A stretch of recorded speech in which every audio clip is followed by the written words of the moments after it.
January 13, 1982. Washington National Airport, heavy snow. A routine domestic flight becomes a national tragedy. Air Florida Flight 90, Boeing 737, 222, registration N62AF, scheduled from Washington to Fort Lauderdale with a stop in Tampa. Built in 1969, over 27,000 flight hours by 1982, carrying 74 passengers and 5 crew that cold afternoon. Captain Larry Wheaton, 34, and First Officer Roger Pettit, 31, both relatively young, varying experience in winter operations. 3 flight attendants, Kelly Duncan, later becomes central to the rescue. Passengers unaware of the snowstorm's impact on safety that day.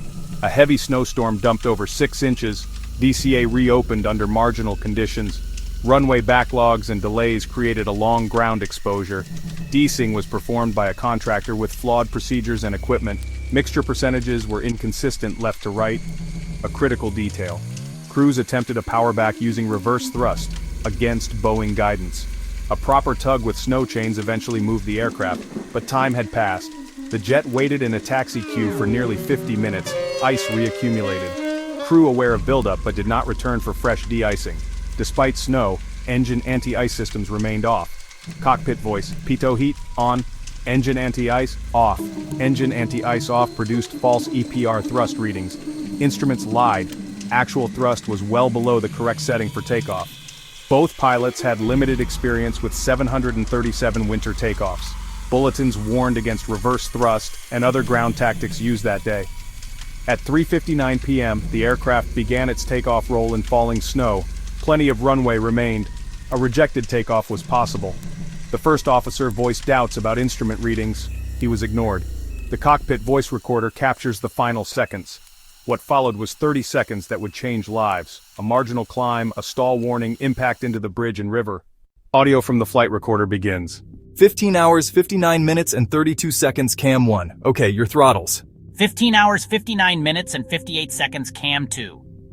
God, look at that thing. That don't seem right, does it? 16 hours, 0 minutes, and 9 seconds. Cam 1.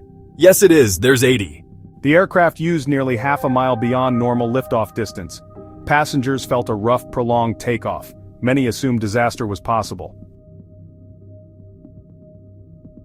16 hours, 0 minutes, and 59 seconds. Cam 1. Stalling, we're falling. At 4:01 p.m., the aircraft struck the 14th Street Bridge. It hit 7 occupied vehicles, tore away 97 feet of guardrail, then plunged into the Potomac. The fuselage submerged. Only the tail section remained afloat.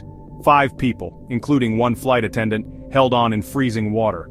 Rush hour traffic and ice slowed emergency response.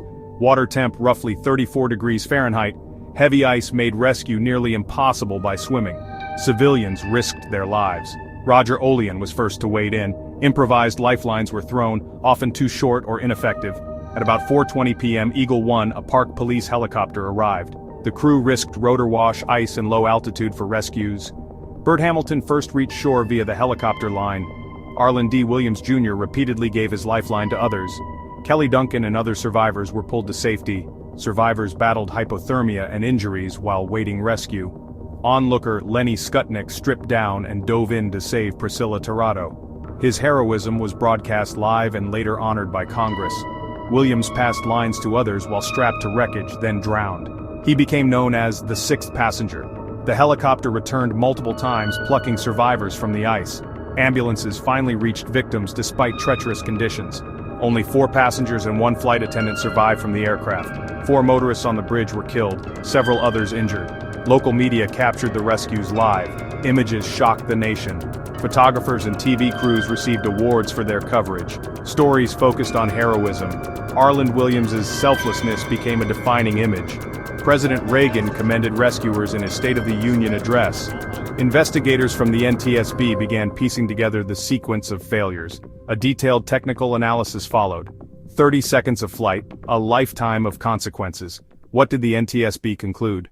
The NTSB concluded the probable cause: crew error compounded by environmental and procedural failures, anti-ice off, improper de-icing, reverse thrust, false instrument readings, failure to reject takeoff, crew resource management failures, and limited winter experience were cited. A sterile cockpit was not maintained during critical checklist moments. Even small ice contamination on the 737's leading edge produces severe pitch-up tendencies. The maneuver behind a DC-9 created slush that later froze and worsened lift loss. Civilians and first responders received medals and national recognition. Skutnik was brought to Congress as an example of civilian heroism. The bridge span was later renamed in honor of Arlen D. Williams, Jr. Schools and memorials commemorate the sacrifice. The accident drove changes in pilot training, de-icing rules, and CRM emphasis. Flight 90 became a touchstone in aviation safety education. The crash has been covered in documentaries and dramatizations.